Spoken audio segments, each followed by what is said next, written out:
अतुल की शादी को सिर्फ 6 महीने ही हुए थे, लेकिन इन महीनों में उसने जितना डर और बेचैनी देखी, उतनी किसी ने उम्र भर नहीं देखी होगी। उसकी पत्नी रति, जिसे वो बहुत प्यार करता था, दिन ब दिन अजीब हरकतें करने लगी थी। रात को अचानक उठ जाना, खुद से बातें करना और कभी कभी तो अजीब आवाजों में बोलना। अतुल को समझ नहीं आ रहा था कि ये सब अचानक कैसे होने लगा। उसने जब ये बात अपने ससुर जी से पूछी तो उन्होंने भारी सांस लेते हुए एक पुराना छुपा हुआ सच बताया।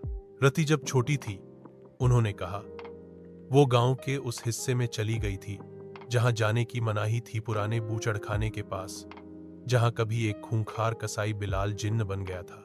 वहीं रति पहली बार बेहोश मिली थी, पर अजीब ये था कि होश में आने पर वह जोर जोर से हंस रही थी और उसके शरीर से एक अजीब सी इत्र जैसी महक आ रही थी।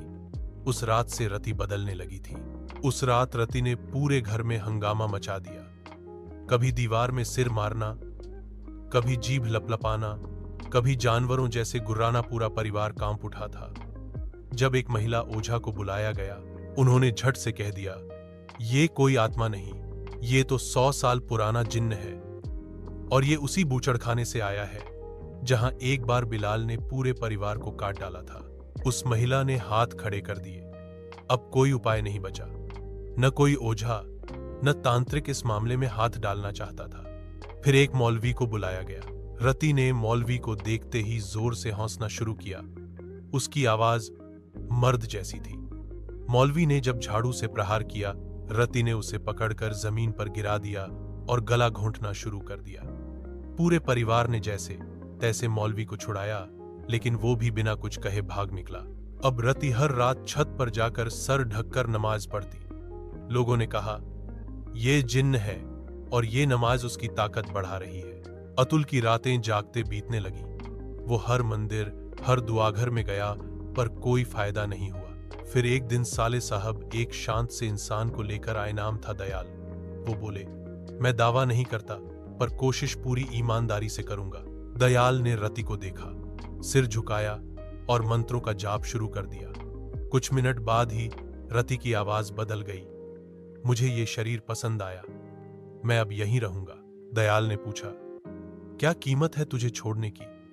जवाब आया, मुझे सब मिल चुका है, अब मैं नहीं जाऊंगा। दयाल रुके और बोले, मुझे एक रात दो, कल मैं तैयार होकर आऊंगा।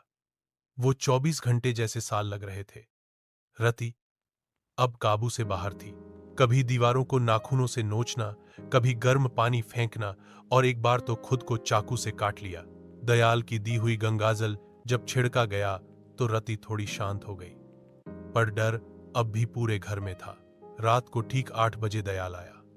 उसके हाथ में सिर्फ कोयले की राख और कुछ मंत्रों की किताबें थीं।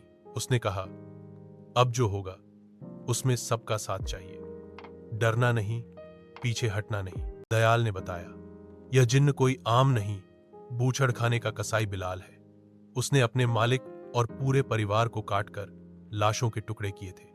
उसी के बाद गांव वालों ने उसे मार डाला और तब से वो जिन्न बनकर इसी गांव में भटकता रहा।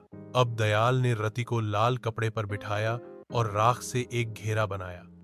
जैसे ही मंत्र शुरू हुए, रति फिर एक बार बेकाबू हो गई। उसने मां के बाल खींचे, बड़े भाई को थप्पड़ मारा और अतुल को घायल कर दिया।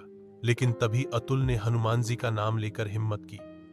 वो वापस कमरे में घुसा और दयाल के साथ मिलकर रति को जमीन पर लिटा दिया। दयाल ने राख उसके माथे और शरीर पर रगड़ी और तभी धुएं का गुबार उठा। दयाल, मैं फिर आऊंगा। जिन्न की दहाड़ गूंजी। दयाल ने कहा, मैंने उसे बाहर निकाल दिया है, लेकिन यह जिन्न अब भी आस पास रहेगा। तुम लोगों को हर त्योहार पर रति की विशेष पूजा करानी होगी, ये सुरक्षा कवच है। अतुल ने सिर झुकाया और कहा, मैंने गलती की जो आपकी बात नहीं मानी। अब रति की हिफाजत मेरा धर्म है।